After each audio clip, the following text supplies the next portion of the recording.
Top story coming down. People are talking about this. CNN's especially talking about this. MSNBC is especially talking about this. But even CNN is starting to acknowledge this story was actually turning out to be fake. The BYU racist heckling allegations. There was a rush to judgment, says John Avalon, acknowledges widespread media failure.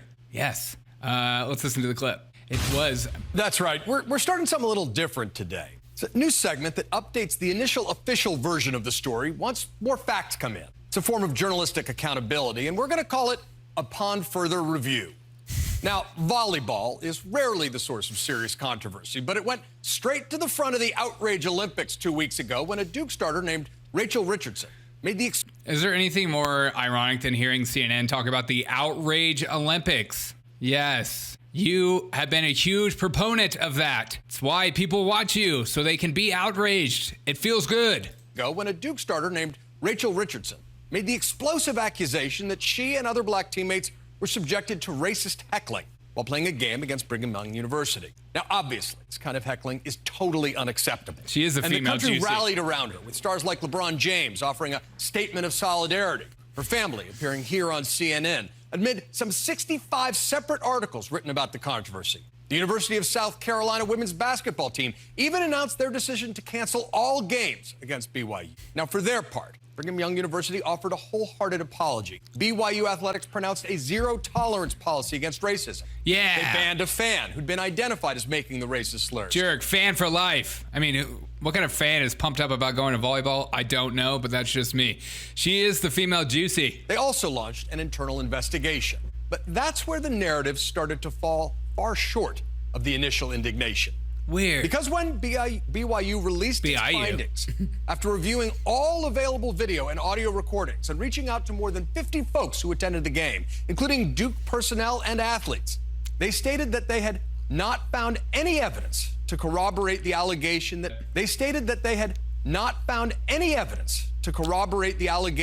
fans engaged in racial heckling or uttered racial slurs at the event. And they lifted the ban on the fan with apologies. Oops. They also invited anyone with, quote, evidence contrary to our findings to come forward. Now, healthy skepticism is always a virtue. Yes. This doesn't read like a cover-up. No. Instead, it feels like there was a rush to judgment because of Weird. a well-intentioned impulse to believe the Duke player's accusations. Right. Now, we need to note that Or it fits the narrative, so therefore we need to run with it that America is the most evil, racist country on the planet. investigation does not call Rachel Richardson a liar or a fabricator. It leaves open the possibility that she sincerely believed that she heard repeated racial heckling and that some sort of misunderstanding occurred. For its part, Duke issued a statement saying it was standing by its players, but notably, the Richardson family has not yet responded to CNN's request for comment. Weird. Look, systemic racism is real and corrodes. Oh, here we go. There we go. I was like, wow, CNN was having a moment of clarity for once in their life and maybe some thought and looking in the mirror and thinking about, their part to play and stuff like that. But no, we're gonna have a little lesson about actually how evil this place really is. So sit down, children, and relax and shut your mouth because you live in a systemically racist country. It's systemic, so you can't argue against it. It's part of the system. Her scholarship should be pulled. Yes, exactly. Her scholarship should be pulled and she shouldn't be allowed to play. And she should be made an example of for those kind of allegations. Because there was once a time in my lifetime when you were actually called a racist and people got mad at those people because they were seen as racist. Now when you just yell racism, people take a quick breath. They slow down. They're like, is that person racist? Or are they just questioning those in establishment? I'm not sure. You mean to tell me you can accuse somebody of being a racial slur and not telling the truth? That's so shocking. It must be monotone. Yes. Yes, you are. Just momentarily naive. I mean, we accuse people of so many heinous things via the news, content creators, social media, without any information to back it up and just assume the story fits. So therefore, that's why I try to stay away from commenting on normal human beings, even if they do silly stuff like this. But this stuff should be addressed. There is a culture in our society that elevates the victim so much so that people aspire to be a victim. It's almost like they dream of the day someone drops the N-bomb in front of them so that they can scream, I'm a victim. The world is all against me. Help me. Give me money. Give me a scholarship. Give me a home. Like, it's unbelievable. I want to keep listening to this story, though, because this guy is going to teach us a lesson. Don't you love getting into contact with people that, instead of actually engaging in conversation with one another to try to better understand what's going on in the world, they just want to teach you why you're wrong? To the soul of our country. But facts always have to come first. This is ESPN host Stephen A. Smith, oh my God, who covered the controversy extensively. Oh, God, he's the worst. Stephen A. Racism, prejudice still exists in this country. Wow. We all know it. We know how prevalent it is. Right. And we know that it's something that completely needs to be Why does everybody want to be a victim? I have to be a victim, and I have been a victim in the past, and it kind of sucks. Yes, true trauma, true victims don't want to be, and usually people that are victim of crimes don't parade about their stories of trauma. Those of us that have experienced real trauma in our life, like myself, I guess like yourself too, Papa. I am very slow to talk about my story. I'm not parading around, making TikToks about my deepest and darkest trauma secrets. I think that's where you can tell the difference between somebody who experienced real trauma and somebody who probably had something bad happen to them, but they want some attention from it. It's like the narcissistic part of our society in today's world of like making every story, no matter what, turn it onto you somehow. It's like, oh, that's funny that BYU thing happened. Well, when I was a kid, I experienced, it's like, just let the BYU story happen. Why does it have to be about you? There's a trend in black athletes in the U.S. They all feel that there's nothing more ironic, Kaylon, than hearing some of the richest, wealthiest, most privileged people in America talk about how much of a victim they are. But it shows you how big of a grift victimhood is in today's culture, unfortunately, because the real victims, we should be looking out for them. We should be trying to help them. We should be trying to make their lives a little easier. But instead, we're focusing on these fake victims. That's why I have nothing but contempt for Taylor Lorenz, yes, and Meghan Markle. They are openly talked about extreme PTSD because somebody says something mean to them once, yes. There are some instances where things go bad in your life and people are rude to you, people are mean to you. People call me all kinds of stuff on YouTube and say horrible things to me on YouTube. And so there is some part of that I can completely understand about them. But to call it trauma is something I struggle with. I think you are diminishing the word trauma when you call people calling you out for something stupid you said is not trauma. I'm sorry. I want to be empathetic towards them in that moment. But at the same time, you can tell how much they use that trauma to make money. And so they should be called out 100%.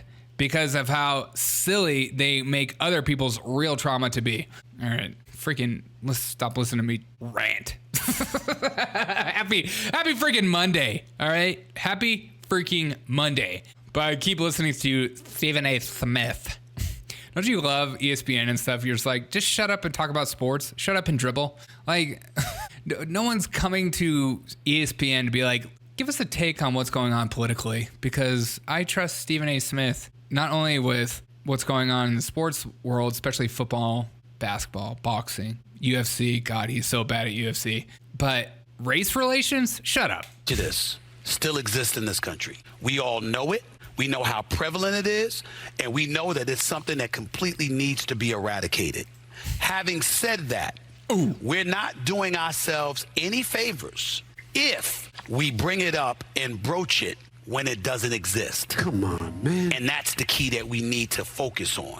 That's right. And that's why it was surprising to hear the head coach of the South Carolina women's basketball team, Dawn Staley, say that she was still okay with canceling her team's games against BYU, regardless of the results of the investigation. Staley says that she's standing by her decision because of her own personal research and commitment to the well-being of her team. Oh, my God. Her own personal research.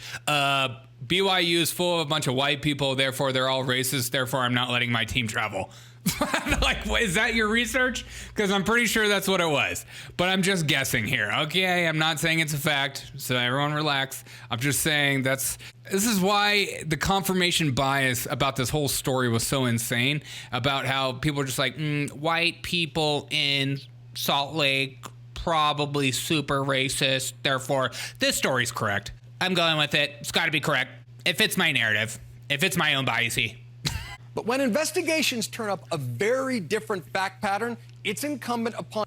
Eradicating racism is like trying to eradicate cockroaches. It's literally impossible. Exactly. It's always what I try to talk about. Racism, yeah, there's going to be jerks, assholes, people that are just mean in this world, and they will say things, anything to get under your skin. They just want to watch the world burn. They don't care what comes out of their freaking mouth. And so if it's racist out of their mouth, that so be it. But those people are evil. That's just the bottom line. And so trying to stomp out evil is the biggest joke in the whole world. You can't. There's just going to be evil forever. It's like saying that if you ban all guns, that means no one's going to kill anyone anymore. It's just, so if it saves one life, we got to do whatever it takes. On everyone to acknowledge it and adjust. Fidelity to the facts is all that we as journalists and citizens should ask. It's understandable that there's a desire to believe people when they say they've been victimized. But the accusations have to be backed up by facts. And when the facts don't fit, upon further review, we need to set the record straight with as much intensity as the initial reports. Sure. I mean, people have created, like Don Lemon. I could have pulled up a bunch of clips regarding this story from Don Lemon and other people on CNN that have made a huge story about this, but I refuse to because we got so many other things to talk about today. It's just unreal. When it's like with Kyle Rittenhouse or like Nick Sandman and stuff like that, they pretend like they're setting the record straight is just as intense as their emotional allegations at the beginning. That's such a lie. That's the biggest lie. They're never going to talk about this ever again because it doesn't fit the narrative that people there are so many hate crimes that are false that get pushed in America because of the victimhood culture we have in today's society. It's unfortunate because those that are true victims in society, whether they're white, black, Asian, whatever it is, get diminished for stories like this because it fits more of the narrative. It's unbelievable. It's like if somebody yells the N-word in a BYU game versus like you're seeing you saw a lot of people, black people in NYC beating the crap out of Asians.